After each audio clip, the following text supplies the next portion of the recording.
Hey everybody, movie reviewer next door here, and now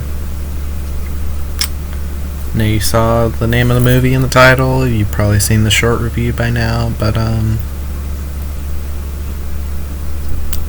know I'm gonna do a little bit of explaining, but I don't need to explain myself for why I like this movie.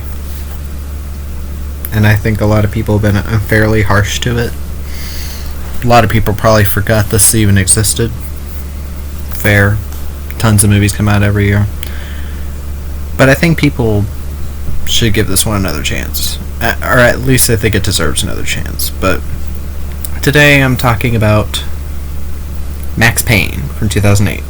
Now, what is this? This is a film adaptation of the first game in the Max Payne series.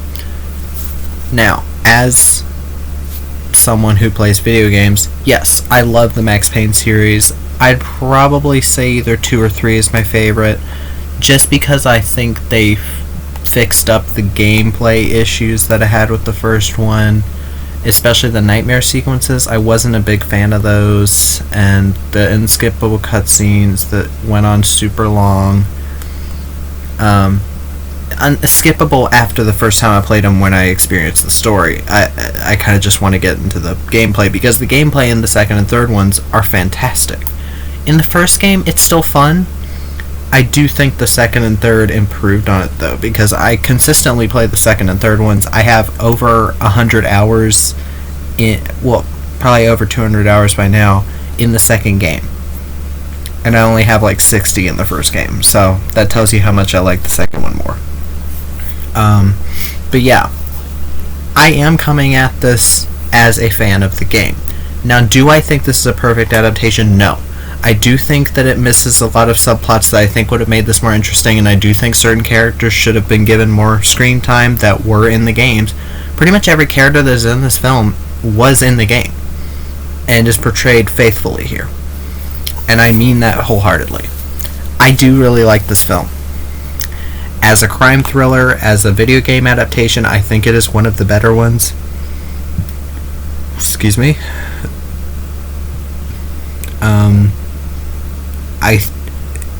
I think the casting is a bit off on some of them, but for the most part, I think a lot of the casting is really on point. Now, let me just get into it. Max Payne, the story. What is it about? It's about a DEA agent named Max Payne, whose family was killed as part of a conspiracy with a company called Acer Corporations that develops a drug called Valkyr, which it was used on soldiers to make them unstoppable. And he joins forces with Mona Sachs, who is a Russian mobster whose sister is also killed by the same people. So they join forces to see who killed their loved ones. So, again, what do I think of this movie? I think it's great. I don't have any huge issues with it, and I will get to the cons. But the issues that I have with it mostly can come down to the fact that this is a film adapting a 10-hour... Yeah, I'd say. The first time you play it, maybe around a 10, maybe 8-hour-ish campaign. This story, if you wanted to fully do it justice, you'd have to do a 10-episode season of TV, 45 minutes an episode. Doesn't need to be an hour. So many shows do not need to be an hour an episode. But, yeah. Let me get to the casting. Mark Wahlberg. This is a big issue a lot of people have with this film. I don't think he's that bad as Max Payne. Hear me out. I do think he should have been recast, though, because I don't really see him in this type of role. He works for what he has to do, given what the character does in the first game and in this film, which is basically just the events of the first film kind of condensed. I do think he does a decent enough job for what he's given. Mila Kunis. A lot of people had an issue with her casting. I used to have an issue with her casting. I don't hate her casting now, and I think that she actually came off a bit badass in certain points. But it just makes me want Olga Kurylenko in this role so bad. Because, yes, Olga Kurylenko's in the film as her sister, Natasha. And yeah, that's not bad casting them as sisters. I wish Mila Kunis was the one that got killed off. Like, and not because I hate Mila Kunis as a person. She seems perfectly fine, especially with the video that came out about her and Ashton Kutcher talking about the People magazine thing. That was really funny. But Mila Kunis just doesn't really strike me immediately when I think Mila Kunis as a Russian mobster. It doesn't really fit for me. But she worked fine. Beau Bridges, I think Beau Bridges was great casting as B.B. Hensley. I think he works for that kind of like old friend, like old police officer thing where he's like trying to settle down and all that. I think he works well for that role. Ludacris as Jim Bravura, who also was a bigger character in the game. He's still in this film quite a bit. He doesn't come in until like half an hour into this hour and 40-minute movie, but he still works well in the role. Chris O'Donnell as Jason Colvin, who is an employee for Acer. He's fine, not really given much to do. Donald Logue also as Alex Balder. In the game, he doesn't have nearly as much screen time as he does in this movie. He has a good 3 minutes at least in this movie where he's actually acting very well because it is Donald Logue. He's an underrated actor. Amari Nolasco as Jack Lupino. I don't mind that casting at all. I don't mind it. I don't remember if the character was Hispanic in the game, but I thought he came off pretty menacing in this role, and I liked that he used his facial acting more than he did his words, and I think that added some creepiness to this character that the game was kind of missing, because the game plays it very over the top. They have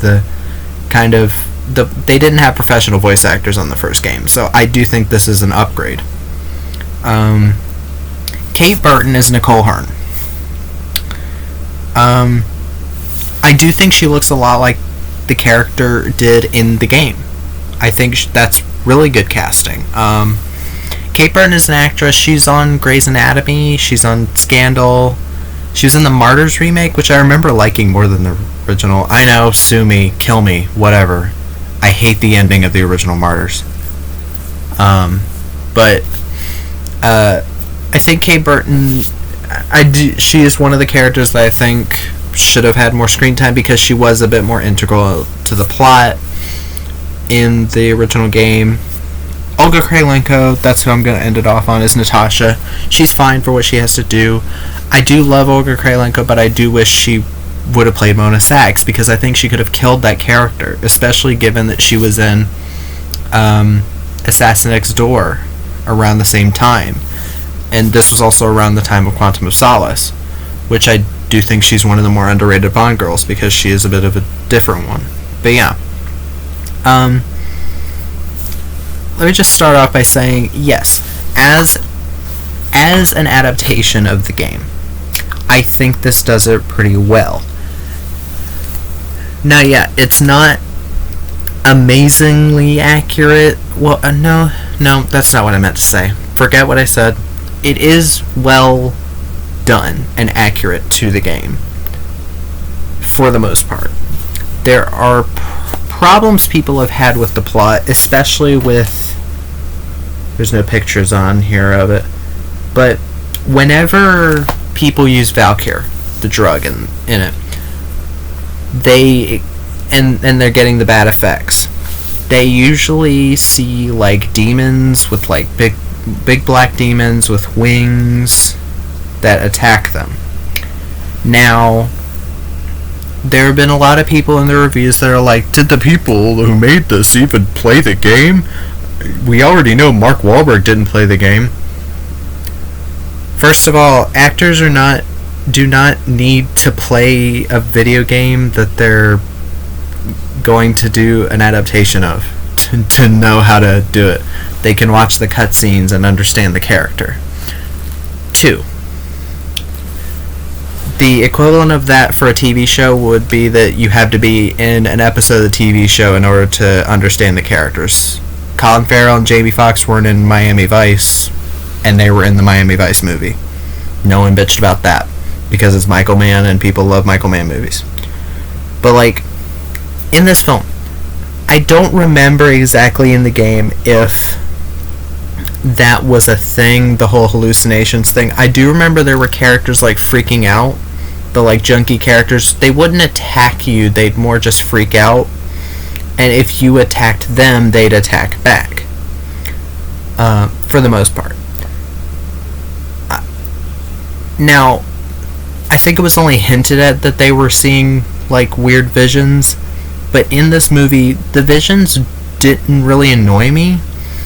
It made sense for in the context, because characters, there are scenes where it's like, oh, they got attacked by the demons. That's what you're seeing, what they are seeing. That is not what's happening in real life.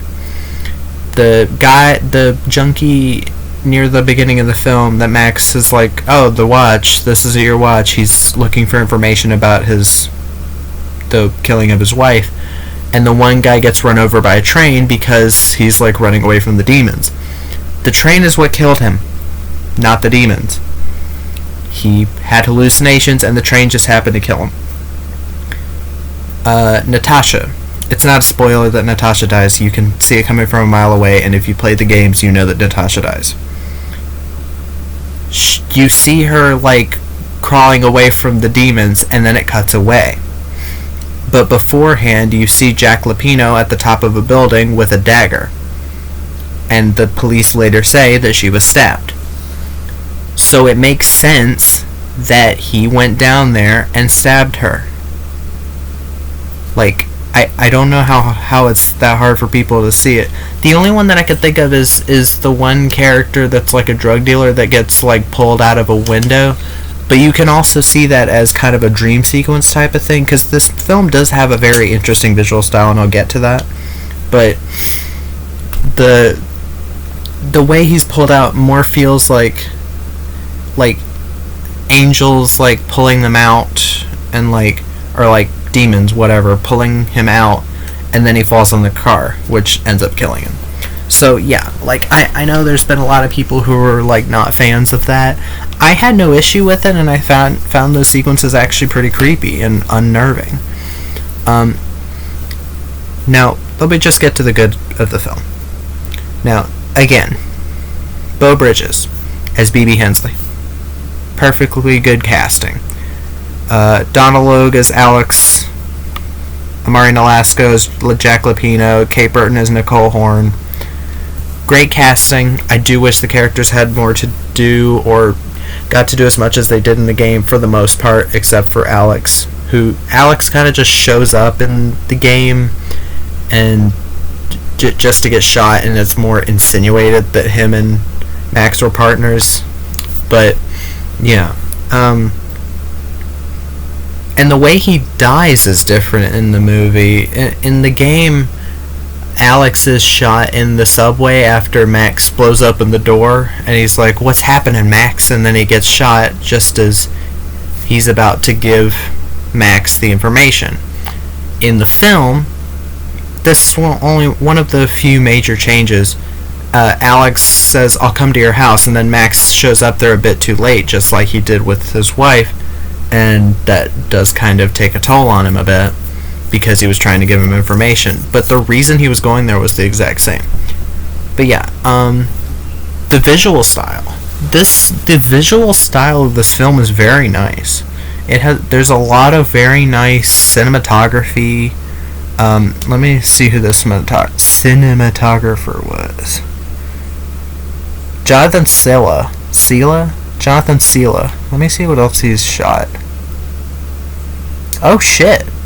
He worked on Bullet Train, John Wick, Atomic Blonde, Law Abiding Citizen. I love Law Abiding Citizen. Like, A Good Day to Die Hard. Well, I don't remember really liking A Good Day to Die Hard, but I will give that movie one thing. It had some very beautiful shots, but yeah. Jonathan Sela. Did I say his name right? Yeah. Jonathan Sela, props to you, man. Some amazing shots in this. Some really cool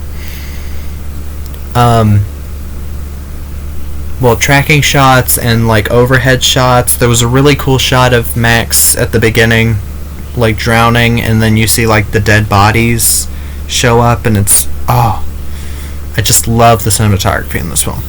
And if anything can be said about this film, it's that it's a beautiful looking film. It wasn't even like a super like expensive movie. I don't remember the exact budget. I think it was like 35 million, but it looks really good. You cannot say this movie looks cheap. But yeah, there's some really good action in the film. Well, okay, I won't say really good. There's some really decent action in the film. I do wish it had more of it. This film is more of a crime drama. I do wish it had like a good 2 or 3 more shootouts, like based on actual shootouts that happened in the game instead of adding it in.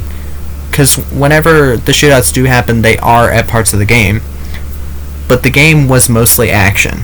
So when adapting something like that for film, you definitely have to keep the action going.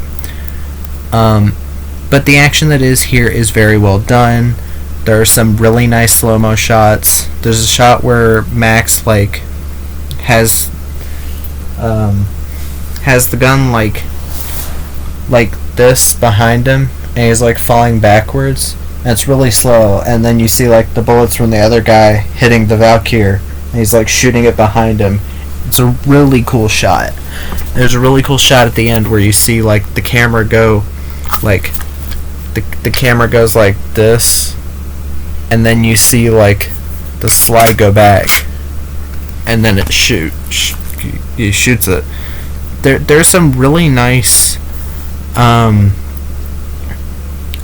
just really nice aesthetics to the shootouts and to the action.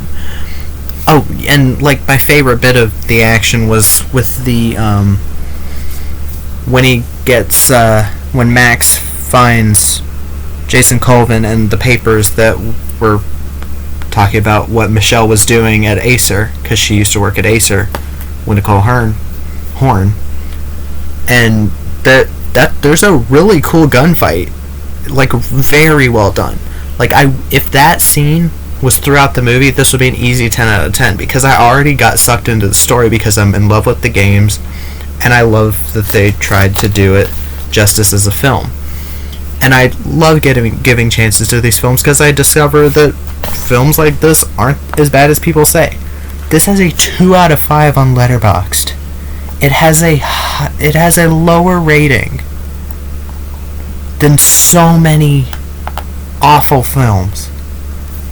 Like, how dare these people rate it that low? But like, yeah, if all of the gunfights were like that scene, and there were like a couple more sprinkled throughout, like in the first half, because the film does take about a good 55 minutes to get to the action parts, which that is gonna be a major turn off for a lot of people who were going into this looking for an action-packed thrill ride. But I'd say to them, while I do wish there was more action, and I do wish this was more of a straight-up action film, I do understand why they did it, because they wanted you to be more sucked into the characters.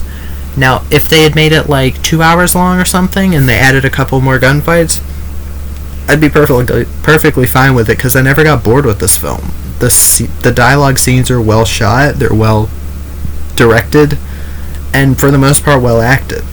So I really had no issue there. But yeah, on with more pros. Marco Beltrami and Buck Sanders collabed for this soundtrack. I'll say half of it sounds like generic action music, and half of it sounds like it blends into the Max Payne universe. You never get the Max Payne theme in the film, which is sad, because I do love that theme. The da da da da da da da da da da da. It's a beautiful song, and with the guitars and all that, I wish they would have gotten the rights to it, or at least done it. The song at the end of the film just sounds like generic rock. But yeah, just the soundtrack for the most part is okay, and then really good. with the unrated version of the film, it's decently bloody. I wish it was a bit more bloody, given that the only other unrated cut I can think of a PG-13 movie that really made it worth my while was Truth or Dare, Blumhouse's Truth or Dare, which was actually had some really cool kills, and Live Free or Die Hard, which added quite a bit of blood and F-bombs, and this, they must have added F-bombs because it was PG-13. I don't think you can have 4 F-bombs in a PG-13 now. But yeah, nice and violent, pretty good CG blood. I don't know if it was just that they filmed it as if it was going to be R, like a light R, but I don't know how they did that, but some of the CG blood, or if it's real blood squibs, some of the real blood squibs look really good, so I'll say that they did a good job there. Now, with cons, I do wish a lot of these side characters had more to do. Like Jim Bravura, I do wish he got to do a bit more. I'm pretty sure he killed some people in the game. I can't remember exactly. I wish Beau Bridges had more screen time. He still had quite a bit of it. Same with Mona Sachs. I wish Mila Kunis had more screen time as Mona Sachs. She might only have like 15 minutes on screen. And that sucks, because I do like the character of Mona Sachs, who is more developed in the second game, because her and Max fall in love, which, whatever. I mean, I'm fine with it. But yeah, same with Nicole Horn. I do wish Kate Burton got to do a bit more, because I do think she could play this villainous character very well, as she was in Martyrs as the villain in that. But yeah, and yeah, the action, I do wish there was a bit more action, and I do wish all of the action was like that scene in the office building, like an hour through the film, I think. But yeah, just I do wish more of the subplots could get more traction. These are mostly issues that I'd have with the film, with most films based on video games, because you can only do so much within an hour and a half to 2 hours, which I don't think there are many video game adaptations that are over 2 hours, but people compare this to something like a video game adaptation like Warcraft. What are people going to want out of a Warcraft adaptation? Fight scenes. What are they going to want out of an adaptation of a first-person shooter or a stealth game or whatever? People got mad at the Hitman movie because it was a generic action movie. But he still does some Hitman shit. They keep forgetting about that. I still love the Hitman movie, by the way. I don't care what anybody says. I love the unrated version of that movie. Nice and violent, too. But yeah, just it's kind of hard to know what else to say on this movie, because I know a lot of people are just going to disagree with me. They're going to be like, no, it's a shit movie. But yeah, I'm sticking to my opinion on this. I'm not going to back down on my opinion because people don't like it. But yeah, trying to think of other issues I had with it.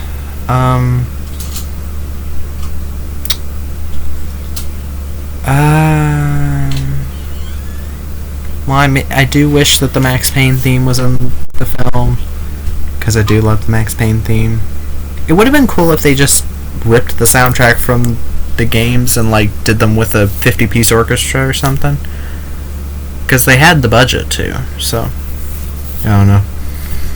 But yeah, other than those, I really have no issues, because the movie ends how the game ends, and the movie may not start how the game starts, which I've never been a big fan of how the game starts. I don't like that it shows what happens at the end, really. And I won't say really it's a spoiler, but it's still kind of oh, we know that this character's gonna survive, so whatever. But yeah, just if you can't enjoy this as a Max Payne movie because you think it's so not like the games, even though it is quite a bit like the game, the first game, enjoy it as a crime thriller. It's a very engrossing crime thriller, in my opinion, and I'm not the biggest on crime thrillers, because I find a lot of them to be kind of repetitive and boring, But this one with the whole like Valkyr element and the whole like soldiers being used in that way, I thought it was very interesting to watch, and I do hope that more people give this film the chance it deserves. But yeah, that's about all I can say. If you liked the review, comment below, like the video, whatever. When I get to 200, I'm going to do a community post on this. But whenever I get to 200 subscribers, I'm going to do a giveaway for these. I've got 1, 2, 3, 4, 5 copies of the Hurricane Heist on Blu-ray. Now, I don't know if all y'all have Blu-ray players, but when I get to 200 subscribers, I'm going to be doing a video where I'm like, comment down below, and I'll like put through a spinner and see who will get each of these copies, and I'll send them to you. But yeah, I guess it's not yet, it's whenever I hit 200 subscribers. So, I think that's about it. Just give this film the chance it deserves, and if you watch it, watch the unrated cut, because I do think the truncated cut does take away from the action, especially during that office scene. But yeah, I've been Movie Reviewer Next Door, and see you later.